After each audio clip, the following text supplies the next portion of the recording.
আহ, দেখি ড্রোন যে ইউজ হচ্ছে ওর জন্য একটা রুলস গাইডলাইন্স আছে। তো বেশিরভাগ লোক জানে না কি রুলস আছে কি রেগুলেশন আছে। ওটা একটা ক্লাসিফিকেশন থাকে, মাইক্রো লেভেল যে ওয়েট থাকে ওর ওর ও নিয়ে একটা ক্লাসিফিকেশন থাকে ড্রোনে। তো যে ওর মধ্যে একটা পারমিশনের ক্লজ থাকে কি কোথায় এটা ইউজ করা যাবে কোথায় ইউজ করা হবে না। এটা রেস্ট্রিক্টেড আছে, কিছু কিছু একদম ব্যান আছে, কিছু পারমিশন নিতে হবে। এর জন্য আমরা সবাইকে বলছি কি ড্রোন যে যার যার কাছে আছে ওনাকে আমরা অবগত করাচ্ছি কি কি কি রুলস আছে কি কি গাইডলাইন্স আছে আর সব। আর কিছু কিছু রেস্ট্রিক্টেড এরিয়াজ আছে, বর্ডার এরিয়া আছে, ওখানে আমরা সবাই যে লোকালস আছে গ্রামে আছে আর যে আমরা জানি যার কাছে ড্রোন আছে ওনাকে আমরা ইনফর্ম করছি কি আপনারা এই ড্রোনকে বিনা পারমিশন নিয়ে আপনারা ইউজ করবেন না।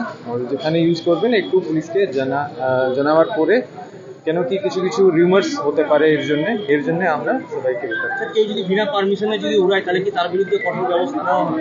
ডিপেন্ডস কি ও কোন এরিয়াতে ওটা করেছে আর কি রুল ভায়োলেট করেছে ওটা আমরা দেখব। অনেক ইউটিউবাররাও ব্যবহার করছে বিভিন্ন ড্রোন ফুটেজ, এটা কিভাবে?